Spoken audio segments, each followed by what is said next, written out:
भाजपा ने परसों ब्रज में मीराबाई की 525वीं जयंती मनाई और उनके नाम का डाक टिकट और 525 रुपए का सिक्का जारी किया।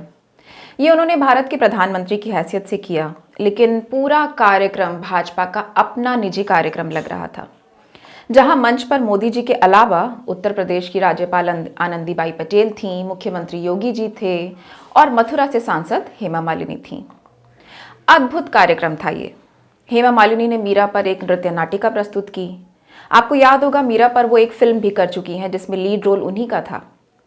भाजपा मंत्रियों ने उसे दर्शक दीर्घा में बैठकर देखा और मैं सोच रही थी कि नरोत्तम मिश्रा के उस डायलॉग कि हमने तो हेमा मालिनी को दतिया तक में नचवा दिया था, उस जैसे घटिया बयान का कहीं कोई असर ही नहीं है। न हेमा मालिनी जी नाराज हैं, न मोदी जी ने कहा कि मैं दिल से माफ नहीं करूंगा। अपनी ही पार्टी में हेमा जी की क्या हैसियत हो गई है। रिस्पेक्ट होती अपनी तो उन्हें सीधा मना कर देना चाहिए था इस कार्यक्रम में नाचने के लिए।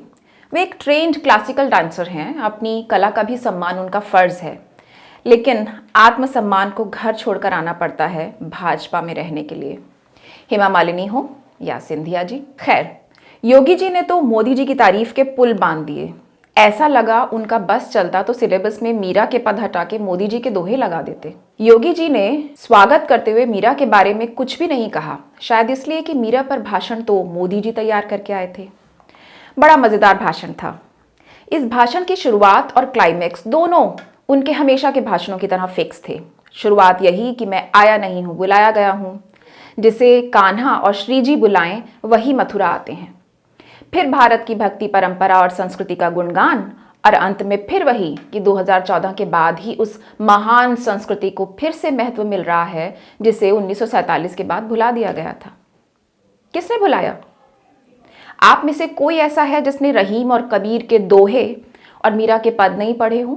भले ही कॉन्वेंट शिक्षित हो कोई, लेकिन प्रेमचंद, कबीर, रहीम, मीरा, सूरदास और तुलसीदास के नाम से हर हिंदुस्तानी छात्र परिचित होता है।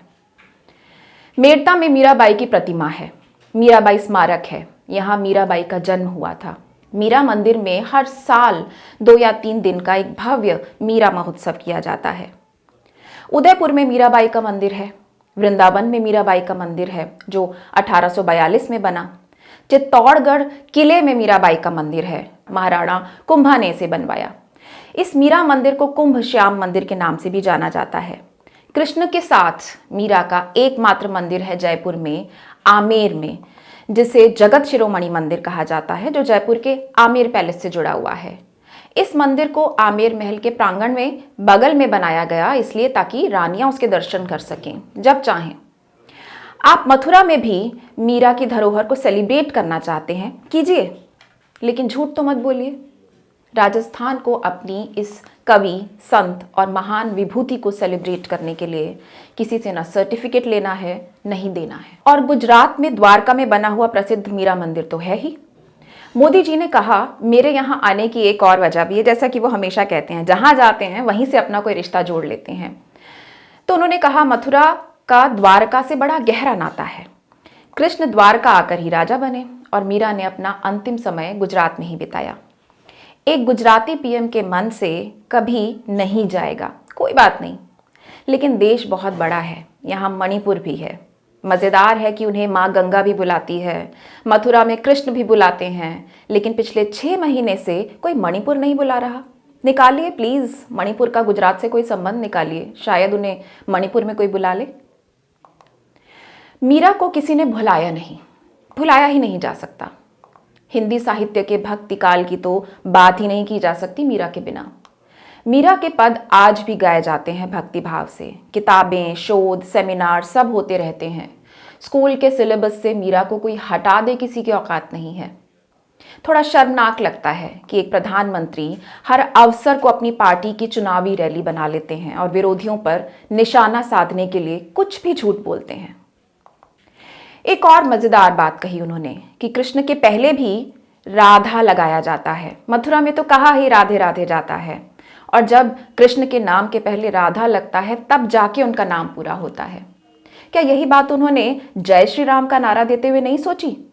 इसलिए कि सिया राम को जय श्री राम से प्रतिस्थापित करते हुए उन्होंने राम के नाम का सिर्फ पॉलिटिकल इस्तेमाल किया है।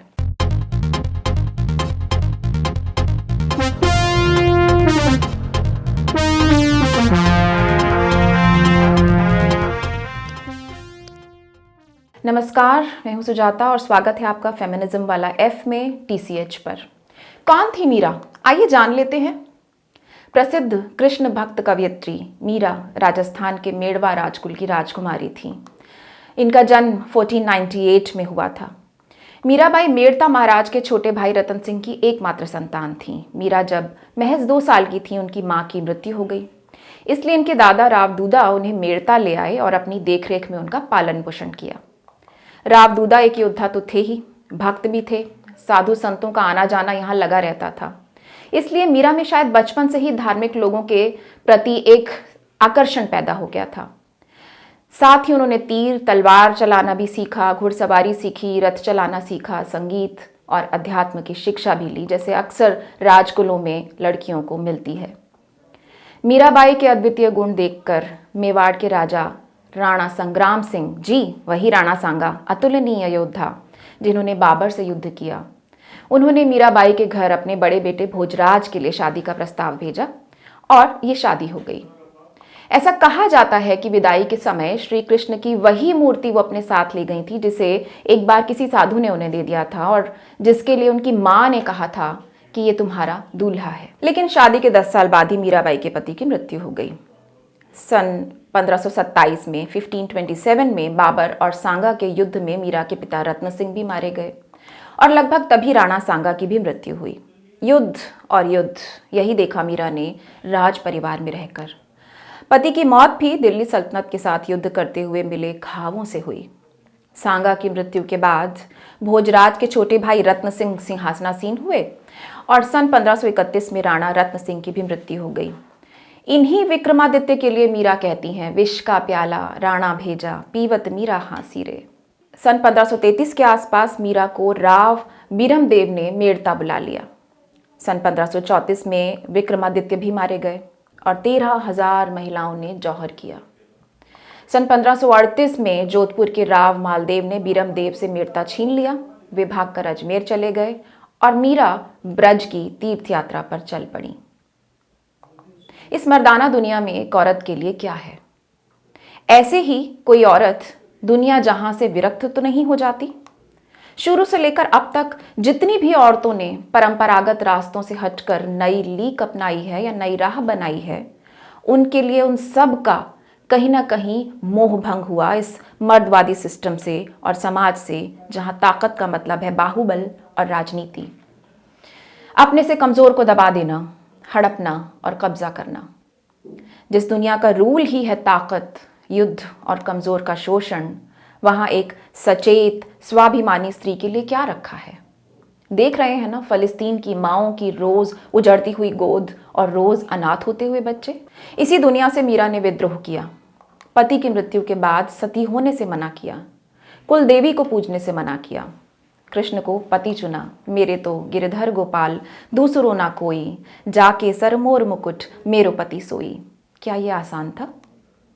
आजीवन विधवा की तरह महलों में एक दम घोटू वातावरण में रहना उनके लिए बहुत दर्दनाक था। हाई कास्ट हिंदू विधवाओं की जो गत बनती है परिवारों में, उसे देखने के लिए पंडिता रमाबाई भी एक बार वृंदावन आई थीं और उनका नारकीय जीवन देखकर रमाबाई का दिल टूट गया था। इस बारे में कोई बात नहीं करता। सब चमकता नाम देखते हैं मीराबाई, कष्ट भुला दिए जाते हैं। मीरा का विधवा जीवन भी आसान नहीं था। पति की मौत के बाद ससुराल में मीराबाई पर कई अत्याचार किए गए। मीरा अपनी कविता में दर्ज भी करती हैं, ठंडा टुकड़ा थे पावो कोई, पीवो खाटी छाछ, भूसो वो भूखा मरो, कठे मिले गोपाल। महलों में विधवाओं की अवनति भी होती थी, डिमोशन, जिसे महलों में नीचे उतारना कहा जाता था। उसमें उनके भोजन में कटौती होती थी और उसकी गुणवत्ता भी कम हो जाती थी। उस पर से पीहर और ससुराल के सम्मान का बोझ। मुक्ति की एक ही राह दिखाई दी होगी उन्हें, भक्ति। अगर यहाँ थोड़ी सी राहत कोई थी तो उनकी सास थी झाली रानी, जो खुद रैदास की शिष्या थी। तो धर्म की राह चलना औरत के लिए जरा सा, बिल्कुल जरा सा आसान था, पूरी तरह सब कुछ त्याग देने की तुलना में। धर्म की जगह वैसे भी उस समय स्त्री को कौन मुक्ति दे सकता था? कहती हैं मीरा बार बार, म्हारो दर्द न जाने कोई। या कभी मर जाने की इच्छा बताती हैं, भूख गई, निद्रा गई, पापी जीव न जावे जी। या फिर कहती हैं, पिंड मासूम प्राण पापी, निकल क्यों नहीं जात। कभी आधी रात को अपने प्रिय कृष्ण को नदी किनारे मिलने के लिए बुलाती हैं, कोई तो हो जो मेरी बात सुने। ये सब महज अध्यात्म है। मीरा का एक अकेलापन था जिसे वो भक्ति में खुद को खोकर भूल जाना चाहती थी।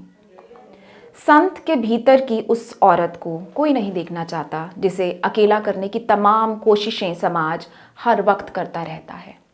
अजीब है ना, औरत जौहर के लिए हमेशा आज़ाद है। कहा जाएगा ये उसकी चॉइस थी, लेकिन अपने मन की बात कहने के लिए किसी काल में वो आज़ाद नहीं है। कीमत चुकाए बिना वो अभिव्यक्ति नहीं कर सकती। मीरा मंदिरों में कृष्ण की मूर्ति के आगे नाचा करती थी। संतों के बीच उठना बैठना और नाचना गाना बेपरवाह होकर मीरा का जीवन हो गया था ये। वे महलों की रानी नहीं रहीं, लोक जीवन के करीब हो गईं। दूर दूर से संत आया करते थे मीरा से मिलने। झाली रानी जब तक रही, मीरा महलों में भी साधु संतों को बुलाकर उनका सत्कार करती थी।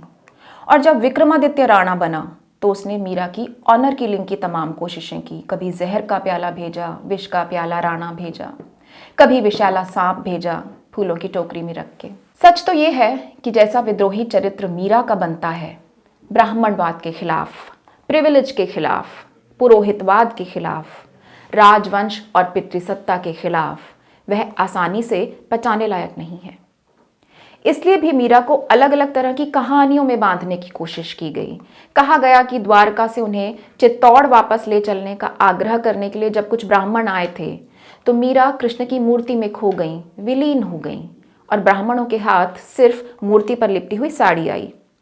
तमाम चमत्कार बार बार उनके जीवन में दिखाकर ये साबित करने की कोशिश की गई कि मीरा एक दिव्य अलौकिक स्त्री थी। जानते हैं इसका संदेश क्या है? ये साबित करने की कोशिश की गई कि मीरा कोई साधारण औरत नहीं थी।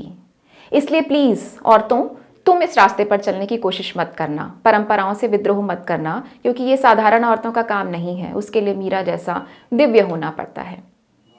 किसी ने कुछ कहा, किसी ने कुछ कहा और भक्ति और प्रेम की कवयित्री मीरा को एक देवी बना दिया गया। मीरा की कृष्ण भक्ति तो स्वीकार कर ली, लेकिन अपनी पर्सनल लाइफ का जो सच वो बता रही थी उसका क्या करता समाज? ये बड़ा सवाल था। तो संत बनाया या देवी बनाया और सब सॉल्व हो गया। लेकिन जो मीरा के नाम की राजनीति कर रहे हैं उन्हें ये बता दूं कि राजनीति ने मीरा को जिंदा नहीं रखा, लोगों ने जिंदा रखा, मौखिक परंपरा ने जिंदा रखा, संत समाज ने जिंदा रखा। मीरा आम लोगों के इतना करीब जा चुकी थी कि राणा विक्रमादित्य के लिए उन्हें मारना कोई खेल नहीं था। मीरा का मेड़ दिन होना भी एक बड़ी वजह थी। इसलिए मीरा को सीधा सीधा न मार सकने के पीछे सिर्फ बदनामी ही नहीं बल्कि राजनीतिक संबंधों का भी एक गणित था। ये नहीं भूलना चाहिए कि महलों से निकलकर मीरा अदृश्य नहीं हो गई थी, गायब नहीं हुई थी। महलों से उनका एक टकराव भरा रिश्ता आखिरी पल तक बना रहा था। वो हमेशा न्यूज़ में बनी हुई थी। ऐसा थोड़े था कि मीरा के लिए आज़ादी को थाल में मोतियों की तरह सजाकर पेश कर दिया गया था। बहुत बदनामी सही, बहुत बातें सुनी मीरा ने। कोई कहे मीरा भाई बावरी, कोई कहे कुल नासीरे, या साफ साफ कह देना कि राणा जी या बदनामी मोहे मीठी लागे। कोई यूं तो नहीं कहता ना ये सब। लेकिन अगर सच में मीरा जग की बातें दिल से लगा ही लेती और कृष्ण की तरफ न मुड़ती तो आत्महत्या, या जैसे कहा जाता था स्वैच्छिक सती, कि ये अपनी मर्जी से ही अपने पति की चिता में जल गई, उसके अलावा क्या चारा बचता। लोगों ने तो उनकी निंदा में कोई कसर छोड़ी नहीं थी। भक्ति की दुनिया के अंदर भी एक पितृसत्ता थी जिससे उन्होंने लड़ाई की, जिससे संघर्ष किया। आसानी से तो उन्हें भक्ति की दुनिया में भी स्वीकार नहीं किया गया। एक दिलचस्प घटना बताती हूँ। मीरा जीव गोस्वामी जी के साथ एक बार मिली थी और ये मुलाकात बहुत प्रसिद्ध है। मीरा जब वृंदावन गईं तो उनकी इच्छा हुई कि जीव गोस्वामी जी के दर्शन किए जाएं, लेकिन उन्होंने मीरा से मिलने को ये कह के मना कर दिया कि वो स्त्रियों से नहीं मिलते। जवाब बड़ा मज़ेदार दिया मीरा ने। उन्होंने कहला भेजा, अच्छा आप भी पुरुष हैं? मुझे तो लगता था कि पुरुष केवल एक ही है, कृष्ण, जिसकी भक्ति में यहाँ सब लीन है। ये सुनकर जीव गोस्वामी बेहद शर्मिंदा हुए। पुरुष होने के खोखले अहंकार पर विद्वान स्त्रियां अक्सर ऐसे ही व्यंग्य के जरिए चोट करती रहती हैं और आहत होने की जगह इसे सीरियसली लें तो बहुत कुछ सुधार की गुंजाइश बनती है। जीव गोस्वामी निकल कर नंगे पांव दौड़े आए और मीरा से भेंट की। लेकिन समाज बदला थोड़ी है। जो मीरा के साथ हुआ वो आज भी होता है। संस्कृति के नाम पर औरतों के चाल चलन के रखवाले आज सोशल मीडिया पर निठल्ले पड़े हुए हैं।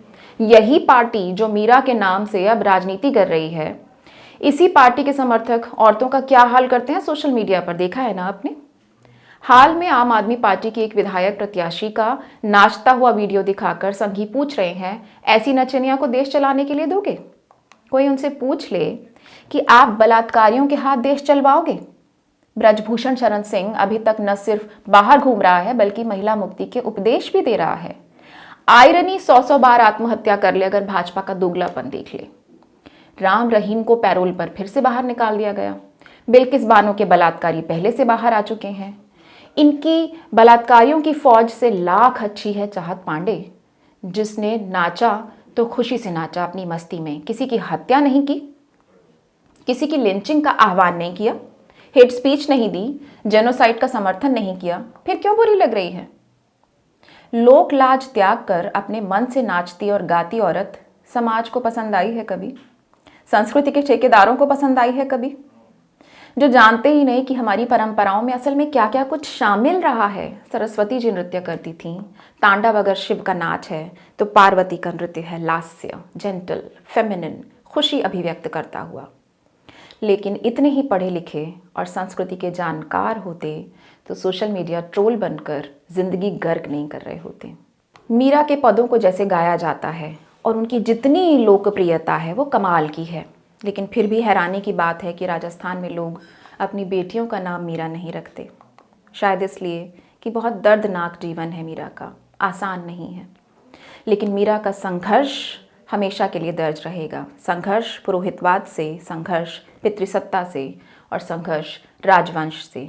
संस्कारी पार्टी को मीरा को समझने में बहुत बहुत युग लगेंगे। देखते रहिए TCH पर फेमिनिज्म वाला F मेरा शो और जुड़े रहिए TCH से। अगर आप चाहते हैं कि सच की आवाज़ हमेशा बुलंद हो तो सब्सक्राइब कीजिए और हमारे साथ जुड़िए, साथ दीजिए।